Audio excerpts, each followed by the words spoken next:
All right, everyone. This is where we left off last time. We were looking at Piazza. We looked at poll everywhere quizzes. We were looking at some of the logistics. There are a couple little logistics left, so this should be a relatively short video.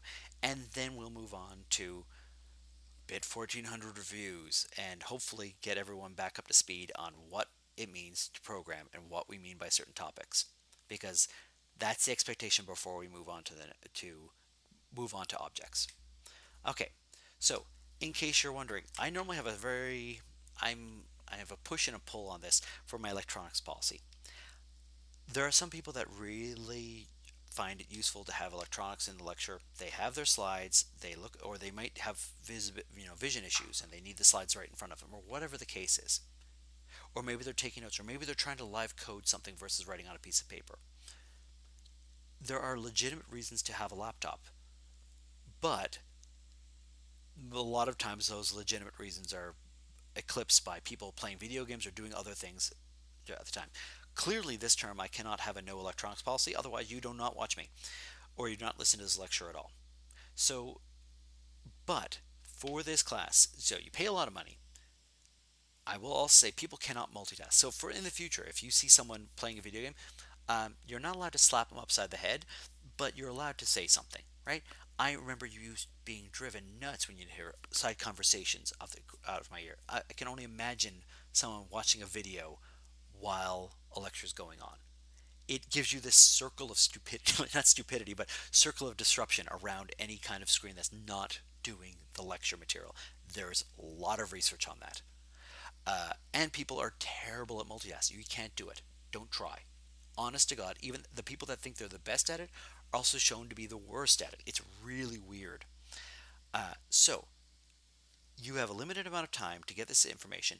We're trying to be as efficient as possible at you absorbing information.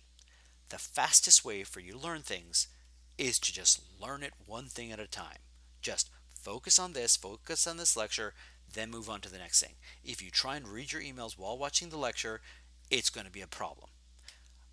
This is actually me when I'm watching video. I was preparing for teaching a class in Excel and Access, and I didn't know all the topics, so I was actually watching the videos before I had to teach it to students and stuff. The little things, and I also wanted to make sure we were covering the same material, but little things, little functions that I've never used before, that sort of thing.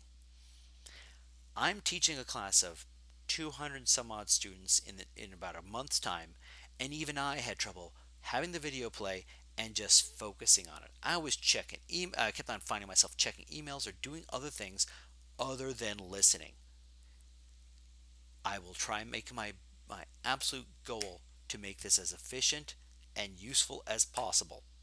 So please, I know it's easy to squirrel, but try and bear with me and try and focus on the lecture by itself, not juggling 40 different things. All right. I don't know why it should be full screen, so shouldn't it? It is full screen. Anyways, um, the exams themselves, they're going to be done on CU Learn. The midterms are during the lecture time. The final exams during the exam period. The exams only check understanding. Even my BMPD students that took visualization don't know what my exams look like. They could probably guess because based on how I work in the past. The BIT 1400 students from last term definitely know. Everyone else, you can ask another BIT 1400 student if they know how my exams work. Memorization is useless. Memorization to just get to the knowing what functions are available, maybe, but it's like saying memorizing French words to know how to speak French. It's useless. You need to know some words, but you need to practice French. You need to speak French. You need to be able to have a conversation in French. You cannot just sort of cram it at the very end. You have to, like French, you cannot cram for you. Maybe some of you tried to cram for French exams, but you should not be able to cram for a French exam. When I'm going to my in-laws, it's not the same as when I've taken a French exam. I'm trying to simulate what going to my in-laws and speaking French to them all day every day is like, right? You need to have enough exposure and enough practice that you're feeling more comfortable that you can actually generate a sentence and not look like an ass. I will let you know at some point in time whenever I don't look like an ass in front of my in-laws. I always do. Uh, I'm just After all these years, I still can't speak French.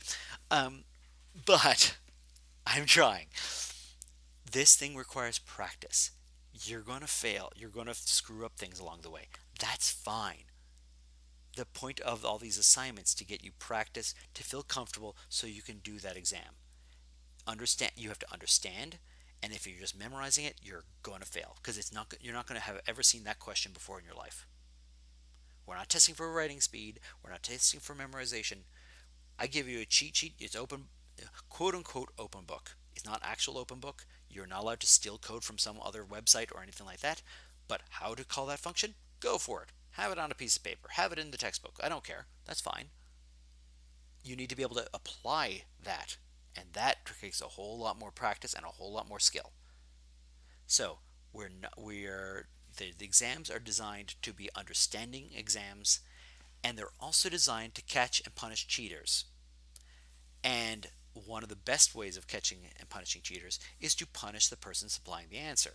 So if it is extremely difficult for one person to supply an answer to another person, and the person supplying the answer has to go out of their way to do extra work, that's a sweet spot. Because if they can't supply the answer, the other person can't do anything. Uh, and we're trying to make it so that it's specific to this particular term and these particular lectures, so you can't just go to some online website, grab some code, and it works, right? It should be related to what we've been covering in term. So that being said, I'm not going to say exactly how I'm checking for cheating, but I'm designing everything to be catching cheaters because I really dislike cheaters. So I want you to understand, not memorize, not cheat. You have to do the work. Okay, so here's my contact information. This is for private matters. So you're having panic attacks and or you have to go on some kind of disability leave. You have to get extra time for your exams. You have a piece of code that you cannot figure out how the code actually works, but you don't want to send it to everyone else. All fine for personal email. How does this question work? Absolutely not, right? I don't understand this question, or I'm not sure what this question is asking. That's a Piazza question. That's wonderful. Put it on Piazza. If everyone wants to know that question, I want it on Piazza. I will not even answer you. I might say put it on Piazza.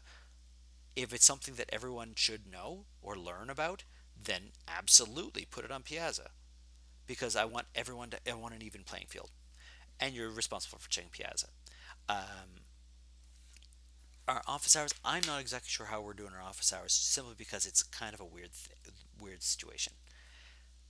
The office hours are going to be, we have a synchronous lecture, which is going to be like a tutorial, one lecture a week.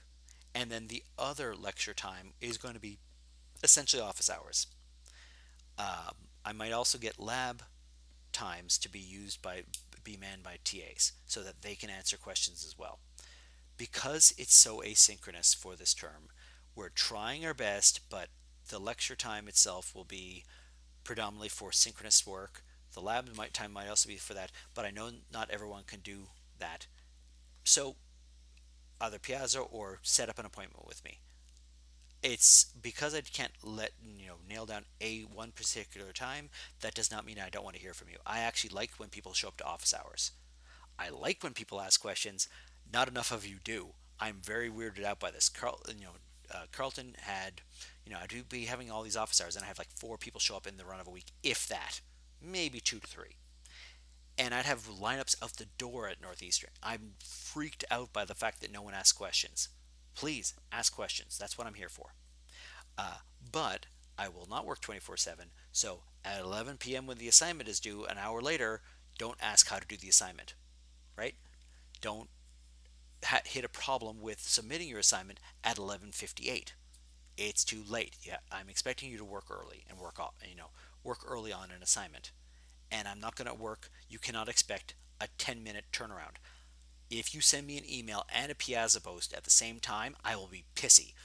Do not send an email and a Piazza post and expect an answer in less than an hour. It will not happen. Why? Because I got kids. I can't always do that. Anyways, that's neither here nor there.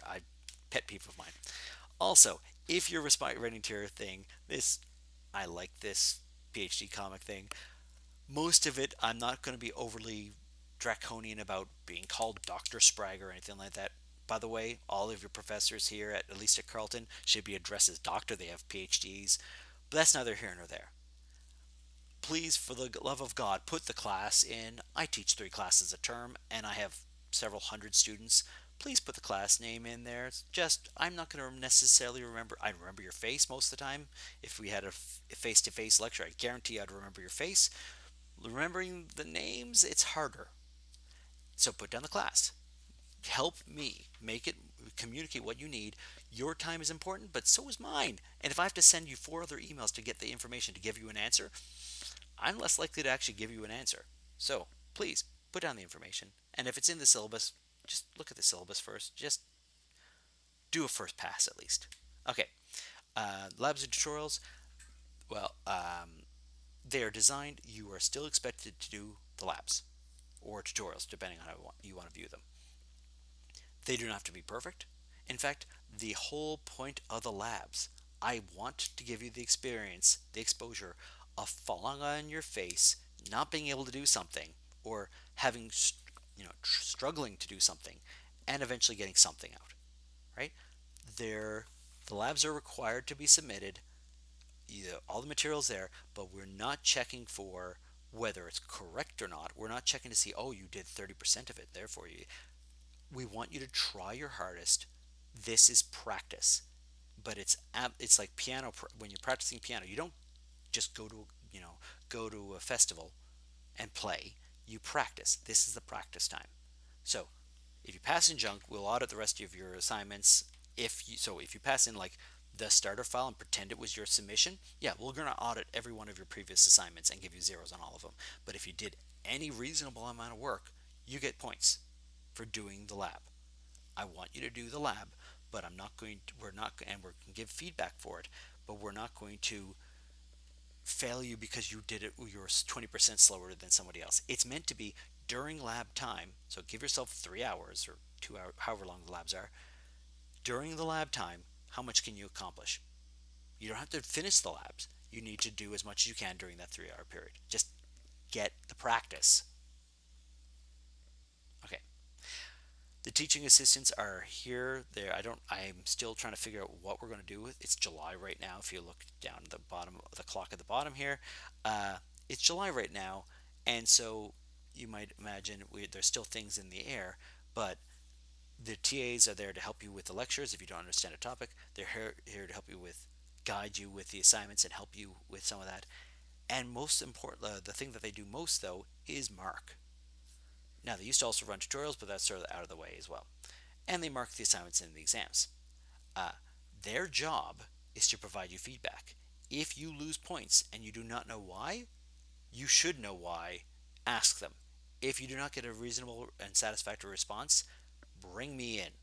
Right? They're not doing their job if you do not know why you lost points. That doesn't mean you should get points for free. It means anytime you lose a point, you should know why you lost points so you can improve. That's their job, is to communicate that. Your job is to communicate with them why you were right. So you don't know who is grading your assignment, and therefore you need to make your answer obvious. And if it's not obvious, you can expect to lose some points. So I like this as a heuristic for all my courses. Your job is not to be correct. It's to clearly communicate that you are correct. It is to put beyond a reasonable doubt that you're correct. It Just being correct is not sufficient. You have to communicate why it's correct. That's part of your job. Every degree program does this.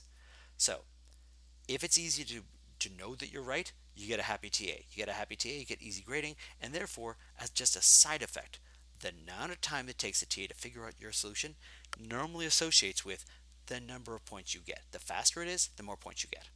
If it's easy to grade, they tend to be happy and they tend to give higher points. It's a side effect, but it's a good side effect. Make sure you're very clear that why you're right. That's why comments are useful. Okay, I'm going to stop the video one more time, and then we're going to get into our BIT 1400 review. All right, thanks everyone.